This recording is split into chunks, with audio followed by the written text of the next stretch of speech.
économiques, les soins financiers, ils savent le faire, et ils veulent gagner de l'argent. Vous leur permettre de gagner de l'argent, c'est leur job, ils savent le faire. Donc si vous créez les bonnes conditions, on va le faire. Alors comment est-ce qu'on finance des choses comme celle-là? Comment vous financez le chemin de fer? Comment vous financez les autoroutes? C'est par le partenariat public-privé ou bien par le BOT. C'est au Cameroun que j'ai entendu un gouvernement dire qu'il va construire l'autoroute Douala-Yaoundé. Plus personne ne fait ça aujourd'hui. C'est dépassé. Vous dites, je veux une autoroute Douala-Yaoundé. Même si vous faites des études, vous dites ça coûte tant. Vous cherchez un partenaire qui construit et qui prend en concession sur 30 ans.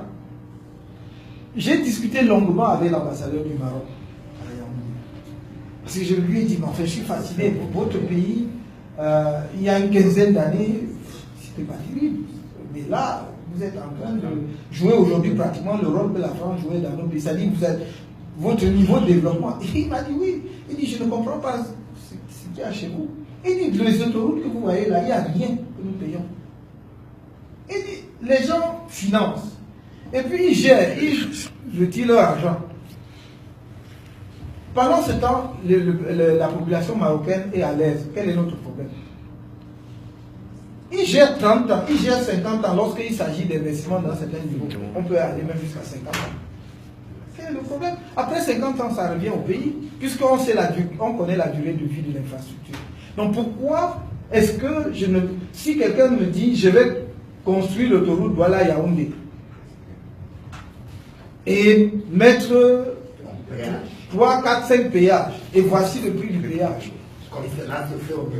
Voilà, partout. Donc je vérifie simplement qu'il ne faut pas... D'ailleurs, lui-même n'a pas intérêt à ce que les prix soient prohibitifs, puisque si c'est prohibitif, c'est trop cher, les automobilistes ne vont pas emprunter. Donc, c'est étudié. Tout ce que vous avez vu, ce qui se passe en Côte d'Ivoire, le deuxième, le troisième moment, faire 2, 3 mouvements, ce n'est pas le gouvernement ivoirien. C'est oui. Donc, il faut qu'on cesse de nous... Parce que tout le monde me bassine les oreilles, où est-ce que tu vas trouver de l'argent? Enfin, l'argent existe, ayez de bons projets. Si vous me dites où est-ce que vous allez trouver l'argent pour votre plan social, là vous avez raison. Parce qu'on ne peut pas aller emprunter de l'argent pour faire du social. Mais pour ce qui est des infrastructures économiques, croyez-moi, vous allez être surpris. Créer les conditions, l'environnement. Créer des conditions où l'investisseur ne vient pas perdre d'abord 25% du coût du projet dans la corruption. Il va mettre son argent puisqu'il va le retirer, il ne crée rien.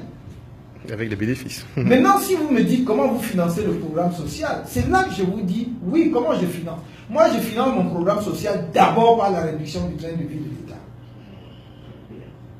J'ai été au gouvernement et je peux vous dire effectivement qu'il y a des dépenses qui défient le bon sens. Vous ne pouvez pas, je peux le dire d'autant plus à l'aise que je marche encore dans mon véhicule que j'ai acheté d'occasion en 2005. Pendant tout ce que j'étais au gouvernement, je suis là-dedans, je pas un problème. Mais je ne comprends pas au nom de quoi on achète un véhicule de 80 millions à un ministre. Pourquoi? Dans un pays sous-développé, jusqu'à présent, je n'ai pas encore compris la raison. Vous les hommes d'affaires, si vous achetez un avion, ce n'est pas mon problème, c'est votre argent que vous avez gagné. Mais quand c'est l'État, je ne comprends pas pourquoi on achète un véhicule de 80 millions. Pourquoi un chargé de mission à la présidence voyage en première? Tout le monde sait que Yaoundé Paris, c'est 6 millions plus en première. Même pas en business, première. Pourquoi? Alors que je connais des ministres des pays européens qui voyagent en éco. Classe éco. Donc nous avons un problème. Pourquoi est-ce qu'on donne 4 millions, 10 millions de carburant chaque mois à quelqu'un? Pourquoi? Il fait quoi? Il cultive quoi? Il va où? Donc, je vous décris là juste quelques rubriques sur lesquelles je peux faire suffisamment d'économies. C'est des milliards. C'est des milliards par an. Et je ne vous parle même pas des commissions internes d'administration où un fonctionnaire qui a son salaire mensuel ensuite, qui va siéger dans une commission de la même administration et payer comme cela. Donc, on peut multiplier. Donc, il y a de quoi? Il y a des sources internes dans le budget actuel de l'État. Le Cameroun est un pays extrêmement riche, croyez-moi. Mal géré, mais très riche. Donc, il y a des sources de financement d'un programme social au Cameroun sans aller s'endetter pour faire un programme social. Donc, je vous ai donc répondu. Je finance mon programme social prioritairement par les économies sur le train de vie de l'État, subsidiairement par la fiscalité. Parce que si je vais, par exemple, faire ce que j'ai appelé la grande taxe sociale et de solidarité pour faire la sécurité sociale, il y aura un prélèvement fiscal, ce sera une solidarité. Mais pour le reste, c'est d'abord l'effort sur le train de vie de l'État. Maintenant, les infrastructures et tout ce qui a trait au programme économique est financé par les investisseurs privés nationaux et étrangers. Nationaux et étrangers. Je suis sûr que si vous avez des facilités d'investissement, vous investirez davantage.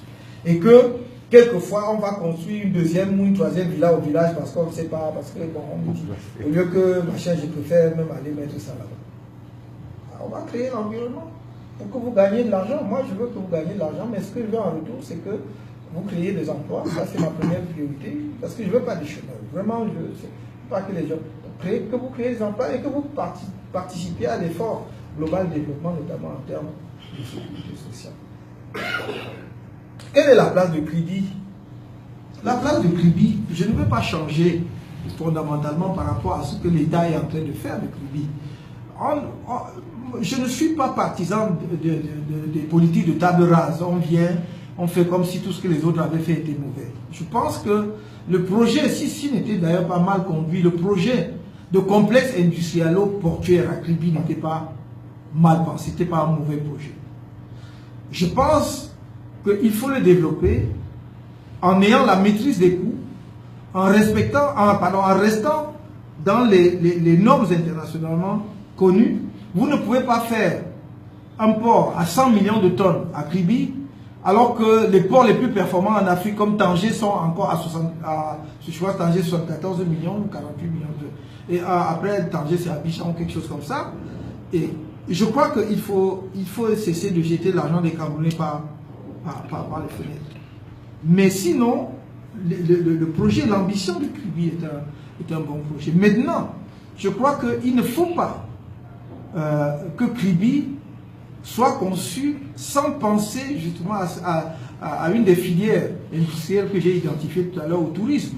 C'est-à-dire comment est-ce qu'on préserve la partie de Kribi et les zones montantes qui doivent être destinées au tourisme, pour qu'on ne mélange pas port et station balnéaire, ça jure. Voilà. Donc il faut effectivement que nous ayons ça à l'esprit. Et ça aussi, parce que les gens vont vous demander, je vous assure que si nous créons les conditions, c'est pas, nous aurons simplement l'embarras des choix pour les investisseurs étrangers qui peuvent venir développer des complexes balnéaires au Cameroun. Moi je ne comprends pas. Vous avez vu Diamandio au Sénégal, il n'y a même rien, je veux dire, c'est terrible. Et vous avez vu qu'ils ont vendu tous les appartements aux Chinois et aux Saoudiens, avant même de les construire. Et vous croyez qu'on ne peut pas faire ça au Cameroun, avec les codes que nous avons? Donc moi je dis, Kribi, il faut poursuivre, mais il faut maîtriser justement le développement de Kribi pour que ça n'empiète pas et que ça ne détruise pas les zones de plage que nous devons affecter effectivement au développement de Kribi.